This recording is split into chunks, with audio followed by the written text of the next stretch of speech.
All right. Hi, everyone. My name is Megan Bean. So as you all know, that gives me full jurisdiction over this establishment, as my family actually invented beans in 1967. This is also my first stand-up set ever, so if I don't hear some laughter, I will make sure my daddy, who's also in the audience, revokes all of your privileges to bean products and exports. Then how many of you guys are wearing deodorant tonight? Yeah, don't raise your hands! My brother actually just started wearing deodorant. Remember middle school?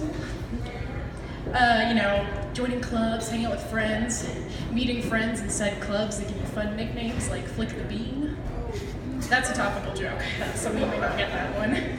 But growing up is great. I love it. I have to do it. I love it. I got my first job this summer working for my dad, and I have a desk job, but I think there's like a certain allure to working in food service, but I think the true heroes of the food service and hospitality industry are the young men and women who work at Texas Roadhouse.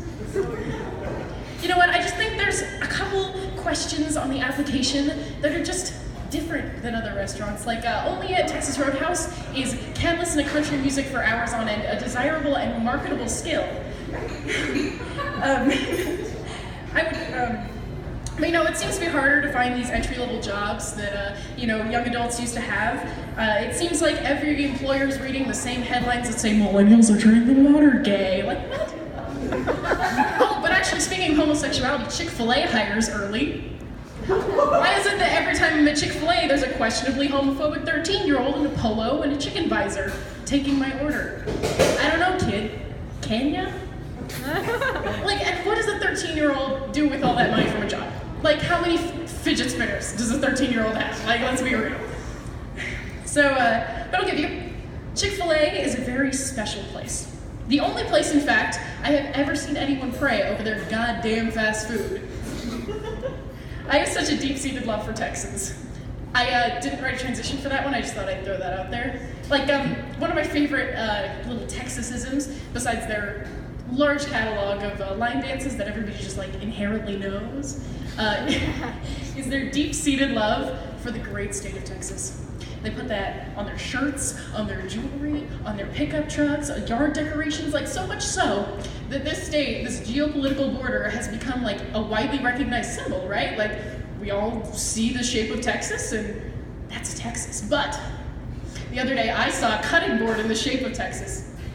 No, Texas might be great now, but you would not believe the amount of cutting boards in the shape of Colorado. Yeah, that's Colorado pride there. But I'm fully aware of my faults. I have no false ideas about my appearance, like my womanly mountains, or should I say my womanly sea level. I was making out with a guy one time, as you do in high school, sucking face, and he reaches up with the intention of grabbing my boob. And similarly to rock climbing, I don't know if you guys rock climb, there was no handhold, and his hand fell away very quickly.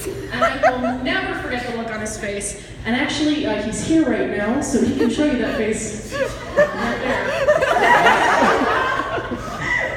Funny story, I gathered a little group of friends together to look over the set with, iron out the kinks, and he was in that group.